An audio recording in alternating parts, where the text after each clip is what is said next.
మొదటి టాపిక్ చూసుకుంటే గురువారం జనవరి 4 ఉదయం 11 గంటలు దీనిపై మీ విశ్లేషణ. గురువారం ఉదయం 4 గంటలు జనవరి 4 ఉదయం 11 గంటలు షర్మిల గారు కాంగ్రెస్ పార్టీలో చేరేటువంటి ముహూర్తం లేదా కాంగ్రెస్ పార్టీలోకి అడుగు పెడుతున్నటువంటి సందర్భంగా చూడాలి. సరే, ఇక్కడ ఏంటంటే షర్మిల ఈరోజు జగన్మోహన్ రెడ్డి గారి ఇంటికి వాళ్ళ అన్నయ్య ఇంటికి వెళ్ళి తాను కలిసింది. రేపు ఢిల్లీ వెళుతుంది. రేపు ఢిల్లీలో బాధ్యతలు తీసుకుంటుంది. తర్వాత వచ్చి అన్నయ్య మీద రాజకీయ యుద్ధానికి శ్రీకారం చుడుతుంది.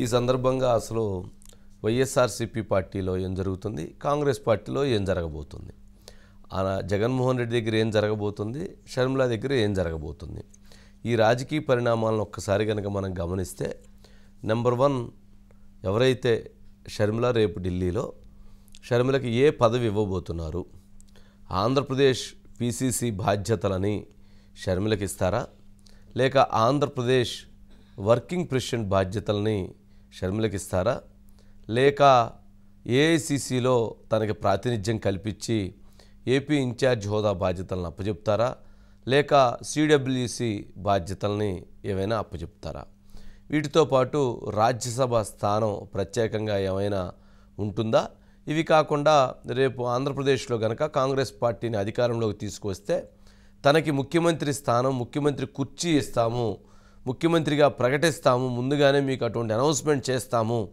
అని చెప్పేటువంటి అవకాశాలు కూడా ఉన్నాయా, ఇవన్నీ రేపు ఏమిటి అనేది తెలవబోతుంది.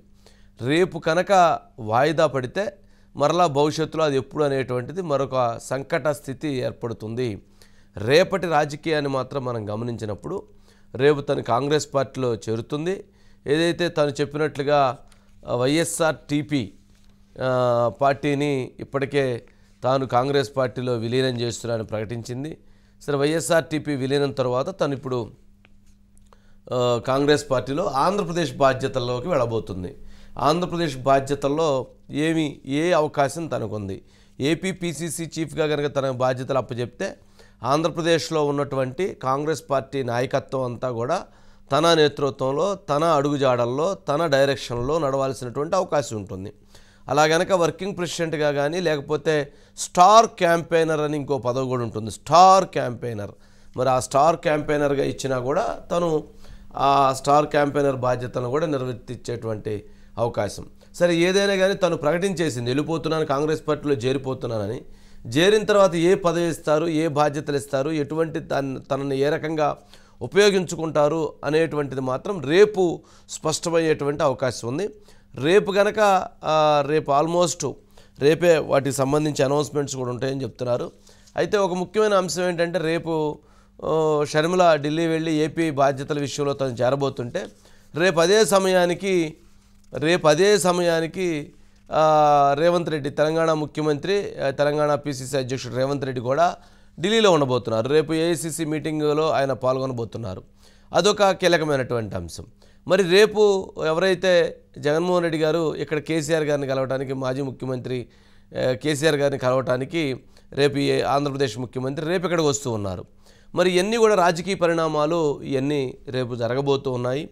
ఇది రేపు ఏమిటి, ఏ పదవి, ఏమి రాబోతుంది, ఏమి ఇవ్వబోతున్నారు, ఏమి ఆమెకి ప్రామిస్ చేయబోతున్నారు, ముఖ్యమంత్రి కుర్చీ ఇస్తామంటారా, లేకపోతే ఎంపీ కుర్చీ ఇస్తామంటారా, లేకపోతే ఎమ్మెల్యే కుర్చీ వరకు ఇస్తామంటారా, లేకపోతే వర్కింగ్ ప్రెసిడెంట్ ఇస్తామంటారా, లేకపోతే పిసిసి ఇస్తామంటారా, ఏమి ఇస్తామంటారు, స్టార్ క్యాంపెయినర్గా మీరు ప్రచారం చేయాల్సి ఉంటుందని చెప్తారా, ఏంటి తనకి ఏమి ఇవ్వబోతారు అనేటువంటిది రేపు స్పష్టత వచ్చేటువంటి అవకాశం మాత్రం కనిపిస్తూ ఉంది. ఇక దీంట్లో ఏ పదవి వచ్చినా కానీ తనకంటూ తను ఒక బ్రాండ్ క్రియేట్ చేసుకుంది కాబట్టి ఏ పదవి ఇచ్చినా కూడా తను కొంత వేగంగానే దూకుడుగానే వెళ్ళేటువంటి స్వభావం ఉన్న నేపథ్యంలో తను వేగంగానే వెళుతుంది. కానీ ఆ పదవుల విషయంలో కాంగ్రెస్ పార్టీ చాలా అంశాలు ఆలోచించి నిర్ణయాలు తీసుకునే విధంగా షర్మిలే వాళ్ళకి ఆ అవకాశాన్ని కల్పించారు. నిన్న షర్మిల మాట్లాడినటువంటి కామెంట్స్, వైఎస్ఆర్టీపీ మద్దతు ఇవ్వటం వల్లనే కాంగ్రెస్ పార్టీకి కనుకనే కాంగ్రెస్ పార్టీ గెలిచింది, 31 స్థానాల్లో 10,000 లోపు ఓట్లు వచ్చిన మొత్తం కూడా వాటి వల్లనే కాంగ్రెస్ పార్టీ గెలిచింది, దానికి నా వల్లనే గెలిచిందని చెప్పడం అనేటువంటిది తెలంగాణ కాంగ్రెస్ పార్టీ నాయకత్వం అయితే ఇప్పటికే అసంతృప్తిని వ్యక్తం చేసింది. దీనిపైన వాళ్ళు అంతర్గతంగా చర్చ చర్చించేటువంటి పరిస్థితి కనిపిస్తూ ఉంది. మరి ఇది ఇప్పటికే కాంగ్రెస్ పార్టీకి అధిష్టానానికి కూడా ఫిర్యాదు చేసినట్టుగా లేకపోతే చర్చించినట్టుగా తెలుస్తున్న నేపథ్యంలో ఇది రేపు కాంగ్రెస్ పార్టీలో కూడా ఒక అంతర్గతంగా చర్చకు వచ్చేటువంటి అవకాశం ఉంటుంది. మరి దీన్ని బట్టి ఏం జరిగిద్ది అనేటువంటి చూడాలి. ఇది నెంబర్ 1 సబ్జెక్ట్.